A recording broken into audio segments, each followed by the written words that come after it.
the AP came out with their initial top 25 list. And simply put, it was a disgrace to the Big Orange. In this order, starting at number 1. And by the way, I think the AP nailed the top 2. Put some teams higher than I would have, some teams lower than I would, but that's fine. It's when you get to 12 where the problem is. In this order, Georgia, Michigan, Ohio State, Alabama, LSU, USC, Penn State, Florida State, Clemson, Washington, Texas. And at 12th, they have the Tennessee Volunteers.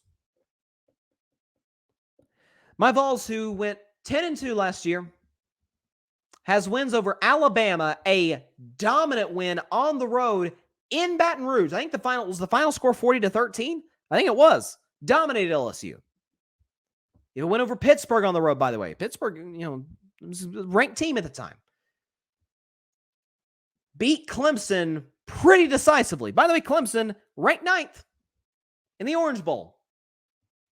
You bring back a lot of starters defensively. Offensively, you have a slew of pieces. You bring back your backfield with Jabari Small and what's the other kid's name? Oh my gosh, number 20. Wright. You bring out Small and Wright. You bring a Joe Milton, who's probably got the biggest arm in college football. You pair him with Ramel Keaton, with Jacob Warren, who's an excellent tight end, with Squirrel White, who's going to have a massive year in the SEC. You have is it the Thornton kid? Thornton is his name that they just, who transferred from Oregon to Tennessee, who's a skill position playmaker. I don't know. Is it nuts to say that in the SEC, which we all know is, as I've recently dubbed it, NFL minor leagues or minor league NFL, the SEC is? Again, I'm Georgia, Michigan, Ohio State, Alabama, I have a little bit of a problem with that. LSU, USC, I can live with all those. I'm fine with all those being ranked above Tennessee.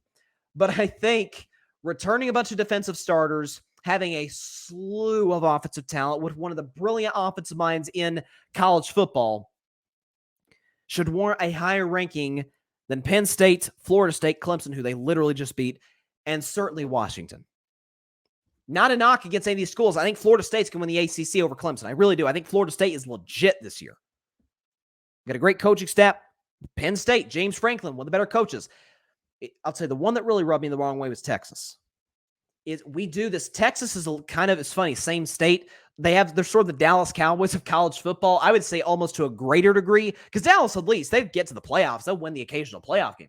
Texas, oh my God, every year. Texas is back. If I had a dime for every time I had to hear that phrase, and then they'll lose in the Red River rivalry to Oklahoma, or they'll lose to Texas Tech. I mean, Texas's best moment last year, and I'm not kidding when I say this. Longhorn fans, you can get mad at me all you want. Knock yourself out. Texas's best moment last year was in a loss. One of the better losses of the season. But they lost the game. Week 2, Alabama. In fairness, they lost their starting quarterback, Quinn Ewers. Backup played solid enough, but Bryce Young did Bryce Young things, led Alabama into field goal range, and they won the game. There's an electric atmosphere in Austin. But could Texas has a tremendous, I think outside of Bijan Robinson, if I'm not mistaken, I think they have all of their offense coming back. So the continuity's there. Sark has proven himself to be a solid offensive mind. But every year, with Texas, again, they're the most talented team in the Big 12. There's no question about that. But are we going to get 3, 4, 5 weeks in the season and then they suffer a loss to a clearly less talented football team? We're like, Texas being Texas again. You're going to have to find a new coach, and that quarterback doesn't work. Now, the future of Texas with Arch Manning? Hey, I think Arch is going to be spectacular. But Arch isn't the guy today. Quinn Ewers is. And Quinn Ewers has shown an improvement in maturity to his credit over the offseason, taking better care of his body. Thank God, shaving the mullet. I want it to be known I hate mullets. Don't judge if you have them. I just don't like mullets. But, he takes care of himself in the offseason. I think Quinn Ewers is going to have a solid year. I don't think Texas could be bad by any stretch of the imagination. But could I please have a legitimate excuse for them being ranked above Tennessee, who has nothing? Again, for Texas, a little bit of Dallas Cowboys there. It's like, let's see him do it. Let's see if Texas is back. They don't have to make the college football playoff. Could they make a New Year's Six bowl? Is that too much to ask in a Big 12 that is certainly in shambles with some of the conference realignment, but just in general kind of in shambles? By the way, for those that were wondering, just to give love to the other teams, after Tennessee from 13 to 25, it's Notre Dame, your team, John, Utah, Oregon, Kansas State, TCU. Little low for TCU. They just made the national championship game. Oregon State, Wisconsin, Oklahoma, way too high. North Carolina, Ole Miss, Texas A&M, Tulane, Iowa. There are also teams. Texas Tech got some love. I think South Carolina should have been in the top 25. I think South Carolina could be. They're not going to win the SEC East, but maybe some of it is the scars I still have from them beating us in South Carolina last year and ending our college football playoff hopes, and Hendon Hooker going down that game. I don't know. It's Tennessee finished the year ranked 6th. And again, some of that, you lose starters to the NFL. You lose Hendon Hooker, Jalen Hyatt, Cedric Tillman, Darnell Wright, who's the best player, best prospect, certainly on that team. Byron Young, I understand that. But return numerous defensive starters. So the continuity's there.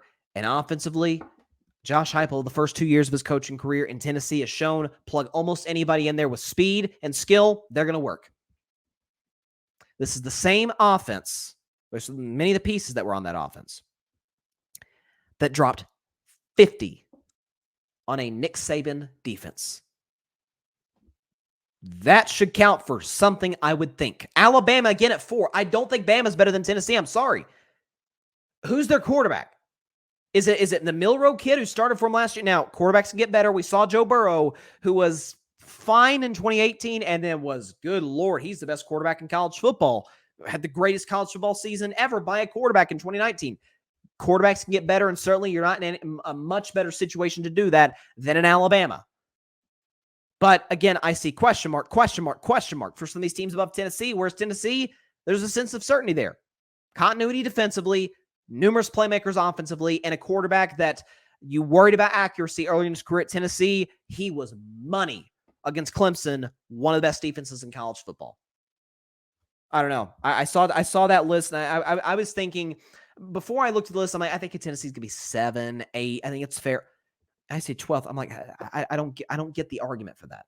I really don't. I'm sorry. I don't buy into Bama in the West. LSU's going to win the West. Georgia's going to win the East, I think. I think Tennessee's going to get the college football playoff. Honest to God. 11-1, a loss to Georgia in the college football playoff. So I think it'll be Georgia, in no particular order. Georgia, Tennessee, Michigan, USC. That's who's in the college football playoff this year. Thanks so much for watching the show on YouTube, and be sure to go click that big red subscribe button and check out the other clips and full shows from Carving It Up Live, as well as our other incredible content creators here on the Grid Network.